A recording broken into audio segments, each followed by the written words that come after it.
नमस्कार। What to expect when you go and meet your urologist. जब आप urologist के पास जाते हैं तो आपको किन चीज़ों के लिए मेंटली प्रिपेयर्ड होना चाहिए। देखिए, ये डिपेंड करता है आप किस समस्या के कारण, किस प्रॉब्लम के कारण यूरोलॉजिस्ट से मिलने जा रहे हैं। बहुत सारी चीज़ें हैं जो एक यूरोलॉजिस्ट के डोमेन में आती हैं, जैसे आपको पेशाब में जलन हो रही है, पेशाब से संबंधित आपकी समस्या है, पेशाब में खून आ रहा है, पेशाब खुल के नहीं आ रहा, ये पेशाब बार बार आ रहा है, पेशाब करने में रुकावट आ रही है, तो आप यूरोलॉजिस्ट से जाके मिलेंगे।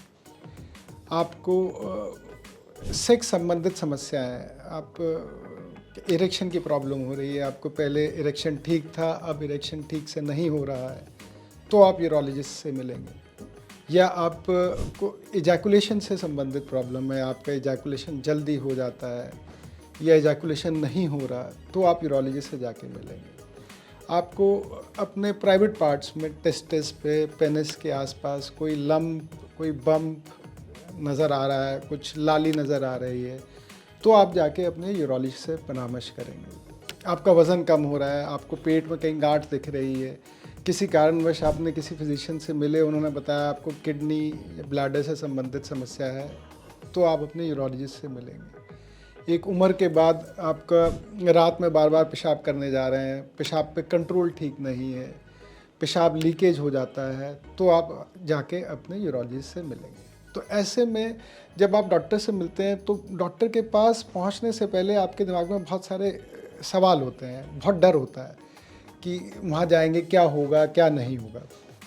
तो देखिए, सबसे पहले तो मेरा हमेशा ये मानना है कि किसी भी समस्या का टाइमली इंटरवेंशन, समय रहते उसका निवारण करना बहुत इम्पॉर्टेंट है। तो जब आप अपने यूरोलॉजिस्ट या किसी भी डॉक्टर के पास जाएं, तो जब भी किसी भी डॉक्टर के पास जाएं तो 3 चीज़ों को हमेशा अपने दिमाग में रखें। नंबर 1, आपको एक प्रॉब्लम है जिसका सलूशन लेने आप वहाँ जा रहे हैं, तो आपको जो भी बात आपकी समस्या है वो बिल्कुल खुल के बेहिचक आपको अपने डॉक्टर के साथ शेयर करनी है। नंबर 2, आपका कोई भी सवाल बेबुनियाद नहीं है, आपका कोई भी सवाल बकवास नहीं है, आपका हर क्वेश्चन वाजिब है, आपको पूरा हक है आप अपनी समस्या के बारे में सब कुछ जानने का।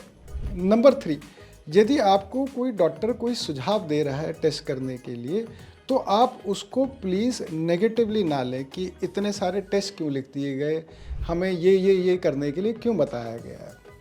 तो जब आप यूरोलॉजिस्ट के पास जाएंगे, जैसे कि मैंने समस्याओं के बारे में बताया कि पेशाब संबंधित समस्या है, आपको सेक्स संबंधित समस्या है, वज़न कम हो रहा है या पेशाब का कंट्रोल नहीं है, तो कोई भी यूरोलॉजिस्ट आपसे आपकी समस्या के बारे में डिटेल्ड सवाल पूछेगा।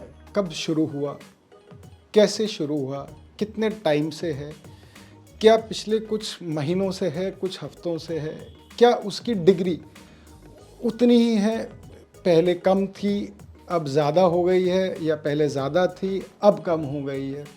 इसके साथ साथ और भी सवाल, भाई पेशाब का लीकेज है, पेशाब में खून आ रहा है, बुखार है या नहीं, कुछ वज़न कम हुआ है या नहीं, सेक्स संबंधित समस्याएं पहले थी या अब होने लगी हैं, अब शादीशुदा है या नहीं है, शादी के बाद हुई, शादी से पहले थी, या आपने पार्टनर चेंज किया है तब हो रही है। इसके साथ साथ 90% केसेस में आपके यूरोलॉजिस्ट आपको एग्जामिनेशन के लिए अपने ऑफिस में काउच पे लिटाएंगे। अधिकतर पेशेंट्स बड़ा एम्बैरेस्ड फील करते हैं कि पूरी प्राइवेसी है, डॉक्टर है, हमें हमारे रिलेटिव भी अंदर नहीं है, हमारा स्पाउस, हमारे बच्चे, हमारे पार्टनर हमारे साथ नहीं है, उनको पोलाइटली कमरे से बाहर जाने के लिए डॉक्टर रिक्वेस्ट करते हैं। कुछ लोग हैं जो कहते हैं कि नहीं, हमारे रिलेटिव्स के सामने ही एग्ज़ामिन कर लीजिए, आप पर्दा कर दीजिए। तो देखिए, आपका जो एग्ज़ामिनेशन है, जेनाइटल एग्ज़ामिनेशन, वो एक बहुत इम्पॉर्टेंट रोल प्ले करता है आपके लक्षण को सुनकर आपकी बीमारी को पकड़ने में। आपका यूरोलॉजिस्ट एक एम्बिएंट टेम्परेचर में ग्लव्स पहन के साफ़ सुथरे एनवायरनमेंट में आपका, चाहे वो मेल हो या फीमेल हो, एक लोकल जेनाइटल एग्ज़ामिनेशन ज़रूरत पड़ने पर करना चाहेगा। कभी कभार आपके खास तौर में मेल पेशेंट जिनको पेशाब संबंधित समस्याएं हैं और 50 साल के ऊपर हैं, जिनमें कि प्रोस्टेट ग्रंथि बढ़ने की संभावना होती है, प्रोस्टेट ग्लैंड, वो एक डिजिटल रेक्टल एग्जामिनेशन भी करना चाहेंगे, जिसमें कि जेंटली लुब्रिकेट करके लेटरिन के रास्ते आपके यूरोलॉजिस्ट फिंगर से आपका प्रोस्टेट फील करेंगे कि कितना बड़ा हुआ है, बहुत सख्त तो नहीं है, हार्ड तो नहीं है, उसमें गांठें तो नहीं पड़ी हुई। ये सब एग्जामिनेशन के लिए आपकी समस्या क्या है उसको मद्देनज़र रखते हुए मेंटली प्रिपेयर्ड होकर आप यूरोलॉजिस्ट के पास जाएं।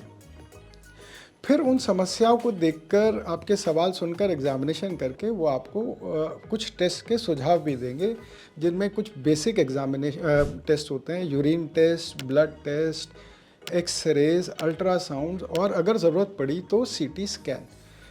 अगर आपको यूरिन से संबंधित समस्या है, पेशाब में जलन है, पेशाब में खून आ रहा है, तो यूरिन का एग्जामिनेशन बताया जाएगा।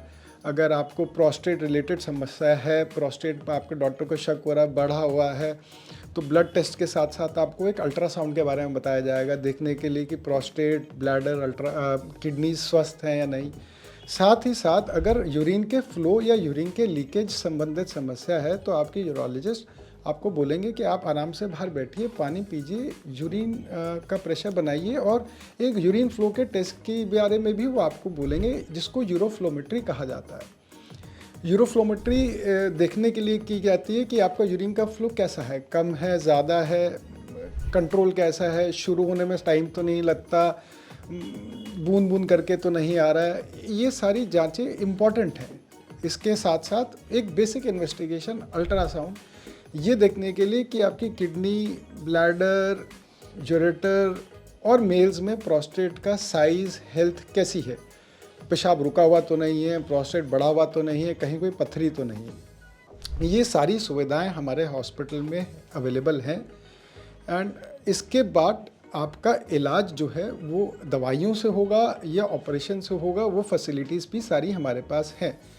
जिन चीज़ों का दवाइयों से इलाज होता है वो डॉक्टर आपको दवाइयाँ बता देंगे। कुछ चीज़ें हैं जिनमें सर्जरी अनिवार्य हो जाती है, जैसे कि बड़ा पत्थर है वो दवा से नहीं निकल रहा, या आपका किडनी में कोई गांठ है उसको निकालना पड़ेगा, या प्रोस्टेट में कुछ शक है, PSA बढ़ा हुआ कैंसर हो सकता है, बायोप्सी करनी पड़ेगी। तो दूरबीन के द्वारा ये सारी चीज़ें हमारे हॉस्पिटल में लेप्रोस्कोपिकली और एंडोस्कोपिकली करने की सुविधा एक अत्याधुनिक मॉड्यूलर 2 OTs के साथ अवेलेबल है। तो ये बेसिक इन्फॉर्मेशन थी कि क्या एक्सपेक्ट करें अगर आप किसी यूरोलॉजिस्ट से मिल रहे हैं। मैं फिर रिपीट करूंगा वीडियो के अंत में, 3 चीज़ें हमेशा ध्यान रखें।